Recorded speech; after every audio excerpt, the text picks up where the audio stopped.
ಸಮಸ್ಯೆಗಳ ಬಗ್ಗೆ ಮಾತನಾಡೋಣ ಸರ್. ಬಟ್ ಸಮಸ್ಯೆಗಳಿಗಿಂತ ಮುಂಚೆ ನಾನು ಆಗ್ಲೇ ಹೇಳಿದ ಹಾಗೆ ಲಕ್ಷಾಂತರ ಜನ ಪ್ರತಿನಿತ್ಯ ಬೆಂಗಳೂರಿಗೆ ಬರ್ತಾರೆ.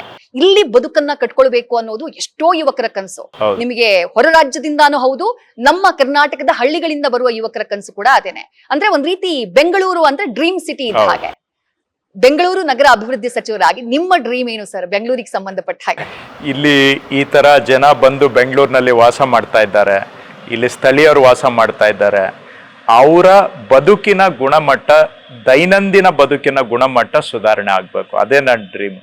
ಬ್ಯಾಂಗ್ಳೂರು ಅದಾಗಬೇಕು ಇದಾಗಬೇಕು ಅಲ್ಲ, ಇಲ್ಲಿ ವಾಸ ಮಾಡೋ ಜನ ಅವರ ಬದುಕು ಸುಧಾರಣೆ ಆಗ್ಬೇಕು, ಅವರ ಜೀವನ ಬೆಂಗಳೂರಲ್ಲಿ ಸುಧಾರಣೆ ಆಗ್ಬೇಕು. ಸೊ ಕ್ವಾಲಿಟಿ ಆಫ್ ಲೈಫ್ ಅಂತೇವಲ್ಲ, ಅದು ಇಂಪ್ರೂವ್ ಆದ್ರೆ ಅದೇ ನಮ್ಮ ಡ್ರೀಮ್. ಓಕೆ, ಒಂದು ವಿಚಾರಕ್ಕೆ ಏನಾದ್ರು ಕೃಷ್ಣ ಬೈರೇಗೌಡ ಅವರಿಗೆ ಬೇಜಾರಿದೆಯಾ? ಯಾಕಂದ್ರೆ ಬೆಂಗಳೂರು ನಗರ ಅಭಿವೃದ್ಧಿ ಸಚಿವರು ಯಾರೇ ಆದ್ರೂ, ನೀವಂತಲ್ಲ ಯಾರೇ ಇದ್ದಾಗ್ಲೂ ಜನ ಯಾರಿಗಾದ್ರೂ ಬೈತಾರೆ ಬೆಳಗ್ಗೆದ್ದು ಅಂತಂದ್ರೆ ಬೆಂಗಳೂರು ಅಭಿವೃದ್ಧಿ ಸಚಿವರಿಗೆ. ಯಾರು ಮಿನಿಸ್ಟ್ರು ಏನು ಮಾಡಿಲ್ಲ, ಇಂಥದ್ದು ಜನರದ್ದು ಅವರದ್ದೇ ಆದಂತಹ ಕಾರಣಗಳಿರ್ತವೆ. ಆ ವಿಚಾರದಲ್ಲಿ ಏನಾದ್ರು ಬೇಜಾರಿದೆಯಾ ಕೃಷ್ಣ ಬೈರೇಗೌಡ ಅವರಿಗೆ? ಏನು ಮಾಡಕ್ ಆಗಲ್ಲ, ಸಾರ್ವಜನಿಕ ಜೀವನದಲ್ಲಿ ಬೈಗುಳಗಳು ಇದ್ದೇ ಇರ್ತವೆ. ಒಳ್ಳೆ ಸಪೋರ್ಟ್ ಮಾಡೋರು ಇದ್ದಾರೆ, ಒಳ್ಳೆ ಮಾತಾಡೋರು ಇದ್ದಾರೆ. ನೀವು MLA ಆದಾಗಿಂದಾನು ಸೇಮ್ ತಾನೇ ಇದು. ರಾಜಕೀಯದಲ್ಲಿ ಇದ್ದೀರಾ ಅಂತ ಹೇಳಿದ್ರೆ ನಿಮ್ ಪರ ಇರೋರು ಇರ್ತಾರೆ, ವಿರೋಧ ಇರೋರು ಇರ್ತಾರೆ. ಏನೇ ನೀವು ಕೆಲಸ ಮಾಡಿದ್ರು ಅದನ್ನ ಇಷ್ಟಪಡೋರು ಇರ್ತಾರೆ, ಅದನ್ನ ವಿರೋಧ ಮಾಡೋರು ಕೂಡ ಇದ್ದೇ ಇರ್ತಾರೆ. ಹಾಗೆ ಹಿಂದೆ ನಾನು 3 ವರ್ಷ ಈಗ ಕಂದಾಯ ಸಚಿವನಾಗಿದ್ದೆ. ಕಂದಾಯ ಇಲಾಖೆಯಲ್ಲೂ ಕೂಡ ಹಳ್ಳಿಯಲ್ಲಿ ಜನ ನಮ್ಮನ್ನ ಬೈಯುವಂತ ಪರಿಸ್ಥಿತಿ ಇತ್ತು. ಸೊ ಈ ಸವಾಲುಗಳ ನಡುವೆ ಕೆಲಸ ಮಾಡೋದೇ ನಮ್ಮ ಸಾಮರ್ಥ್ಯದ ಮೇಲೆ ಅವಲಂಬಿತವಾಗಿರ್ತದೆ. ಸೊ ಎಸ್, ಯಾಕಪ್ಪ ಬೇಕು ಅಂತ ಅನ್ಸುತ್ತೆ, ಇಲ್ಲ ಅಂತಲ್ಲ ತಾವು ಹೇಳ್ದಂಗೆ. ಯಾಕಂದ್ರೆ ಯಾರ್ಯಾರೋ ಸಮಸ್ಯೆ ಕ್ರಿಯೇಟ್ ಮಾಡ್ತಾರೆ, ಆಡಳಿತ ವ್ಯವಸ್ಥೆ ಬಹಳ ದುರ್ಬಲ ಪರಿಸ್ಥಿತಿಯಲ್ಲಿ ಇದೆ, ಅವರ ತಪ್ಪುಗಳಿಗೆ ನಾವು ಬಯಸ್ಕೋಬೇಕು. ಸೊ ಒಂದೊಂದ್ಸತಿ ಅನ್ಸುತ್ತೆ ಯಾಕೆ ಬೇಕು ಅಂತ. ಯಾಕಂದ್ರೆ ನಾವು ಒಂದೊಂದ್ ಬಾರಿ ಎಷ್ಟೇ ಪ್ರಯತ್ನ ಮಾಡಿದ್ರು ನಮ್ಮ ನಿರೀಕ್ಷೆಗೆ ತಕ್ಕ ಹಂಗೆ ಕೆಲ್ಸನೂ ಆಗೋದಿಲ್ಲ. ವ್ಯವಸ್ಥೆ ವರ್ಷಾನುವರ್ಷಗಳಿಂದ ಆ ರೀತಿ ದುರ್ಬಲಗೊಂಡಿದೆ. ಸೊ ಯಾರ್ಯಾರ್ದು ವೈಫಲ್ಯ, ಬಟ್ ಜನಕ್ಕೆ ಬಯಸ್ಕೊಳ್ಳೋದಕ್ಕೆ ನಾವೇ ಸಿಕ್ಕೋದು. ನಾವು ಪ್ರಯತ್ನ ಮಾಡಿದ್ರೂ ಕೂಡ ಬೇರೆಯವರ ವೈಫಲ್ಯ ನಮ್ಮ ಮೇಲೆ ರಿಫ್ಲೆಕ್ಟ್ ಆಗುತ್ತೆ. ಆದ್ರೆ ಒಂದು ಮಂತ್ರಿ ಅಂತ ಹೇಳಿದ್ಮೇಲೆ, ಸರ್ಕಾರ ಅಂತ ಅಂದ್ಮೇಲೆ ಬಕ್ ಸ್ಟಾಪ್ಸ್ ವಿತ್ ಅಸ್ ಅಂತ ಹೇಳ್ತಾರಲ್ಲ, ಕೊನೆ ಜವಾಬ್ದಾರಿ ನಮ್ಮದೇನೆ. ಸೊ ಅದನ್ನ ನಾವು ಸಮಚಿತ್ತದಿಂದ ಸ್ವೀಕಾರ ಮಾಡಬೇಕು. ಕೈಲಾದಷ್ಟು ಅದನ್ನ ಪರಿಹಾರ ಮಾಡೋದಕ್ಕೆ ಪ್ರಾಮಾಣಿಕ ಪ್ರಯತ್ನ ಮಾಡಬೇಕು. ಕಣ್ಣು ಸಮಸ್ಯೆ ಕಡೆಗೆ ಇಟ್ಕೊಂಡು ಪರಿಹಾರದ ಕಡೆಗೆ ಕೆಲಸ ಮಾಡ್ಕೊಂಡು ಹೋಗ್ತಾ ಇರ್ಬೇಕು. ಸ್ವಲ್ಪ ಸಮಚಿತ್ತತೆ ಬೇಕು. ಬೈದಾಗ ಬೇಜಾರಾಗತ್ತೆ. ಒಳ್ಳೆ ಮಾತಾಡೋರು ಕೂಡ ಇದ್ದಾರೆ, ಅವ್ರು ಒಳ್ಳೆ ಮಾತಾಡಿದಾಗ ಇನ್ನಷ್ಟು ಕೆಲಸ ಮಾಡಬೇಕು ಅಂತ ಆಸೆ ಬರುತ್ತೆ. ಸೊ ಎರಡನ್ನೂ ಜೊತೆಗೆ ತಗೊಂಡು ಹೋಗ್ಬೇಕು. ಕೃಷ್ಣ ಬೈರೇಗೌಡ ಅವರಿಗೆ ಬೆಂಗಳೂರು ನಗರ ಅಭಿವೃದ್ಧಿ ಖಾತೆ ಕೊಟ್ಟಾಗ ಸರ್ ನೀವು ಹೇಳಿದಂಗೆ ತುಂಬಾ ಜನ ಖುಷಿ ಪಟ್ಟಂತಹ ಒಂದು ವರ್ಗ ಕೂಡ ಇದೆ.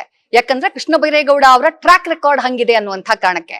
ಅದು ಕೃಷಿ ಇಲಾಖೆ ಆಗಿರ್ಬಹುದು, ಗ್ರಾಮೀಣಾಭಿವೃದ್ಧಿ ಪಂಚಾಯತ್ ರಾಜ್ ಆಗಿರ್ಬಹುದು, ಕಂದಾಯ ಇಲಾಖೆ ಆಗಿರ್ಬಹುದು, ಏನೋ ಒಂದು ಚೇಂಜಸ್ ನ, ಏನೋ ಒಂದು ರೆವಲ್ಯೂಷನ್ ನ ತರ್ತಾರೆ ಅನ್ನೋದು ಕೃಷ್ಣ ಬೈರೇಗೌಡ ಅವರಿಗಿರುವಂತಹ ಹೆಗ್ಗಳಿಕೆ. ಹಂಗಾಗಿ ಆ ನಿರೀಕ್ಷೆಯ ಭಾರ ನಿಮ್ಮ ಮೇಲಿದೆಯಾ ಅಂತ ಹೇಳಿ ಹೇಗೆ ಅದನ್ನ ನೋಡ್ತೀರಿ? ಜನರಿಗಿರುವಂತಹ ನಿರೀಕ್ಷೆಯನ್ನ ನಿಮ್ಮ ಮೇಲೆ?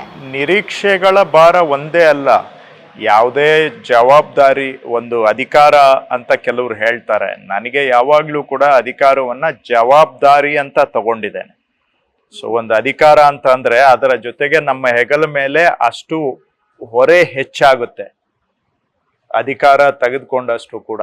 ಹಾಗಾಗಿ ನಾನು ಯಾವಾಗ್ಲೂ ಕೂಡ ಯಾವುದೇ ಮಂತ್ರಿ ಪದವಿ ಆಗ್ಲಿ, ಶಾಸಕ ಸ್ಥಾನ ಆಗ್ಲಿ, ಇದನ್ನ ಅಧಿಕಾರ ಅಂತ ನೋಡಿಲ್ಲ, ಯಾವಾಗ್ಲೂ ಜವಾಬ್ದಾರಿ ಅಂತಾನೆ ನೋಡ್ಕೊಂಡು ಬಂದಿದ್ದೀನಿ.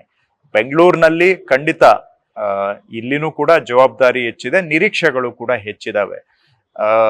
ಇಲ್ಲಿ ಸಮಸ್ಯೆ ಏನಂದ್ರೆ ವ್ಯವಸ್ಥೆ ಬಹಳ ಜಟಿಲ ಇದೆ. ಇಲ್ಲಿ ಆಡಳಿತ ವ್ಯವಸ್ಥೆ ಆಗ್ಬೋದು, ಅಥವಾ ಬರೀ ಅಧಿಕಾರಿಗಳದ್ದು ತಪ್ಪು ಅಂತ ಹೇಳೋದಿಲ್ಲ. ಸಮಾಜದಲ್ಲಿ ಈಗ ಬೆಂಗಳೂರಲ್ಲಿ 1-2 ಉದಾಹರಣೆ ಕೊಡ್ತೇನೆ ನಿಮ್ಗೆ. ಯಾವ ತರ ಬರೀ ಅಧಿಕಾರಿಗಳನ್ನ ದೂಷಣೆ ಮಾಡೋದು ಸರಿಯಲ್ಲ, ಬರೀ ಆಡಳಿತವನ್ನ ದೂಷಣೆ ಮಾಡೋದು ಸರಿಯಲ್ಲ. ಈಗ ಮನೆ ಹತ್ರ ಯಾರಾದ್ರೂ ನಿಮ್ ಮನೆಗೆ ಕಸ ಕಲೆಕ್ಟ್ ಮಾಡೋದಕ್ಕೆ ಯಾರು ಬರ್ಲಿಲ್ಲ ಅಂತ ಹೇಳಿದ್ರೆ ನೀವು ನಮ್ಮನ್ನು ದೂಷಣೆ ಮಾಡಿ.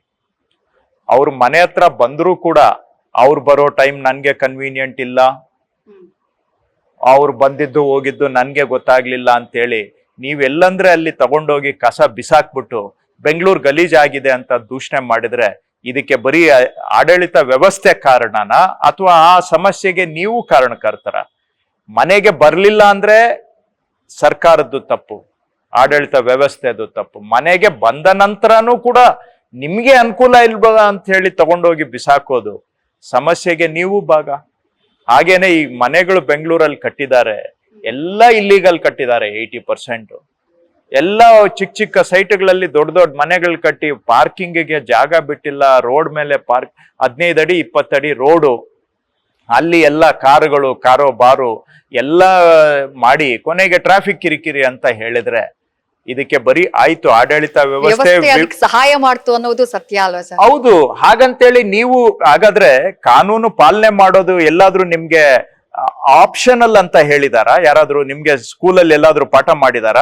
ಈ ಕಾನೂನನ್ನ ಪಾಲನೆ ಮಾಡೋದು ಇಟ್ ಇಸ್ ಆಪ್ಷನಲ್, ನಿಮ್ಗೆ ಬೇಕಾದ್ರೆ ಪಾಲನೆ ಮಾಡ್ಬೋದು, ಬೇಡದೆ ಇದ್ರೆ ಬಿಡ್ಬೋದು ಅಂತ ಎಲ್ಲಾದ್ರೂ ಹೇಳ್ಕೊಟ್ಟಿದಾರ? ಕಾನೂನು ಪಾಲನೆ ಮಾಡೋದು ಒಬ್ಬ ನಾಗರಿಕನ ಕರ್ತವ್ಯ, ಮೊದಲನೇ ಕರ್ತವ್ಯ. ಹೌದು, ಮೊದಲ ಕರ್ತವ್ಯ. ಬೆಕ್ಕು ಕಣ್ಮುಚ್ಕೊಂಡು ಹಾಲು ಕುಡಿದ್ರೆ ಪ್ರಪಂಚಕ್ಕೆ ಗೊತ್ತಾಗೋದಿಲ್ಲ ಅಂತ ತಿಳ್ಕೊಂಡ್ರೆ ಸಮಸ್ಯೆ ಎಲ್ಲೂ ಒಟ್ಟೋಗೋದಿಲ್ಲ. ಇಂಗ್ಲಿಷ್ ನಲ್ಲಿ ಹೇಳ್ತಾರೆ ignorance of law is no excuse ಅಂತ ಹೇಳ್ತಾರೆ.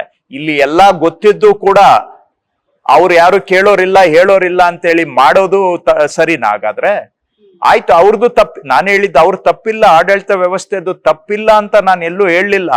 ಹೇಗೆ ಸಮಸ್ಯೆಯ ಭಾಗ ನಾವು ಇದ್ದೇವೆ ಅಂತೋದಕ್ಕೆ ಹೇಳ್ತಾ ಇದ್ದೀನಿ. ಈಗ ಇದನ್ನ ಟೈಟ್ ಮಾಡಕ್ ಹೋದ್ರೆ ಏನು ಇದು ಜನ ವಿರೋಧಿ ಕ್ರಮ ಅಂತ ಎಲ್ಲ ನಮ್ಮ ಮೇಲೆ ಬೀಳೋದು. ಸುಪ್ರೀಂ ಕೋರ್ಟ್ ಹೇಳಿದೆ ಕಡ್ಡಾಯವಾಗಿ ಬಿಲ್ಡಿಂಗ್ ಪ್ಲಾನ್ ಅಪ್ರೂವಲ್ ತಗೋಬೇಕು, ಅದಕ್ಕೆ OC ತಗೋಬೇಕು, CC ತಗೋಬೇಕು. ಅದನ್ನ ಎನ್ಫೋರ್ಸ್ ಮಾಡಕ್ ಹೋದ್ರೆ ಇವರು ಜನ ವಿರೋಧಿಗಳು ಅಂತ. ಏನು ಕಾನೂನನ್ನ ಪಾಲನೆ ಮಾಡಿ ಅಂತ ಹೇಳೋದು ಜನ ವಿರೋಧಿಗಳು. ನೀವು ಸ್ವಂತಕ್ ಮನೆ ಕಟ್ಕೋತೀರಾ, ನಿಮ್ಗೂ ವಾಸ ಮಾಡಿ, 2 ಬಾಡಿಗೆ ಮನೆ ಕಟ್ಕೊಳ್ಳಿ, ಪರವಾಗಿಲ್ಲ, ಅದಕ್ಕೂ ಓಕೆ.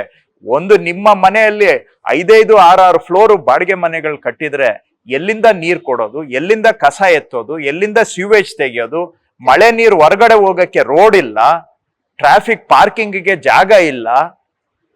ಸೊ ಇದೆಲ್ಲ ಟೈಮ್ ಟು ಟೈಮ್ ಎನ್ಫೋರ್ಸ್ಮೆಂಟ್ ಆಗ್ಬೇಕಾಗಿತ್ತು. ನಾನು ಅದನ್ನ ಎಲ್ಲೂ ಕೂಡ ಜನ ಏನಾದ್ರೂ ನಿಮ್ಮನ್ ಪ್ರಶ್ನೆ ಮಾಡಿದ್ರೆ ಉಲ್ಟಾ ನಮ್ಮನ್ ಪ್ರಶ್ನೆ ಮಾಡೋದ್ರಲ್ಲಿ ಎಕ್ಸ್ಪರ್ಟ್.